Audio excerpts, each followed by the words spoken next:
Hear us roar, the changing role of women in America. It's hard to believe, but just 100 years ago, women were not even allowed to vote. It's almost even more difficult to believe that the United States of America still hasn't elected a woman president. There's a saying, the rising tide lifts all boats. History is fluid, and so is the role of women in its ever-changing story. Let's meet some incredible women who have helped change our country. Let's keep this simple, starting with politics. One word, suffragette. That's the label that was given to a woman who was considered radical enough to campaign that women should be able to vote in elections. Susan B. Anthony is the symbol behind the movement. In 1837, at the age of 17, Anthony helped to petition that slaves should be set free. When she fought for women's voting rights, she was constantly threatened. But in 1919, Congress passed a law saying that women could vote. Anthony never saw the fruits of her labor. She died in 1906 at the age of 86. She is still celebrated today. Her image is on our $1 coin. Harriet Tubman was a true American hero. Born into slavery in 1822, she escaped, headed north, and helped create the Underground Railroad, a series of safe house and escape routes for slaves to find their way to freedom. Tubman was a part of the Union Army. Beginning as a lowly cook, Tubman eventually became a scout, a spy, then the first armed woman to lead a troop of soldiers into battle. She is an icon of courage. Women in today's military are reaping her rewards today. Another true American hero is Rosa Parks. On December 1st, 1955, Parks was riding on a bus in Montgomery, Alabama. She was sitting near the front of the bus, in the so-called whites-only section.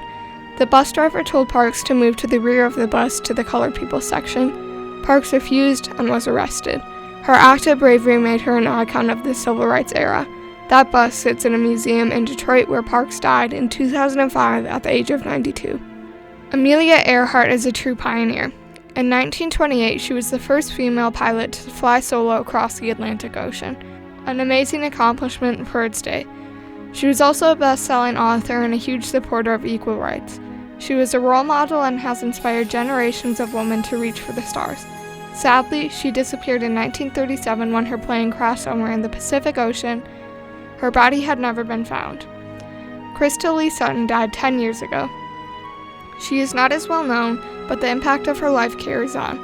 She was a union organizer in North Carolina. In 1973, she was fired from her factory job for helping underpaid and mistreated employees of the factory.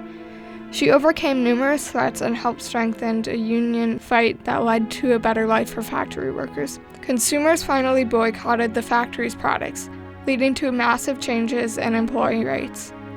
Her story was made into a major motion picture called No More Ray. Why are we talking about these amazing people? Because our Constitution clearly says, all people are created equal. This rule was never followed until true American heroes, including women, stepped in and forced the issue. We still have a long way to go, but women are helping to lead the way. Change can be painful, but necessary for a nation to grow. How about an athlete? Wilma Rudolph was a Tennessee girl who became an Olympic champion. She won 3 gold medals during the 1960 Games in Rome. Women athletes were barely followed until athletes like Rudolph came into the spotlight. Gloria Steinem is a political activist, feminist, and journalist. She is now 85 years old and is responsible for generations of women who now are heads of major corporations. Government officials and community leaders who never would have gotten respect without the leadership of Steinem and others. That is even more evident by our political scene today, as many women politicians are close to breaking through and making even more history and change. A woman president is a possibility sometime in the future. If only Susan B. Anthony could see the world today.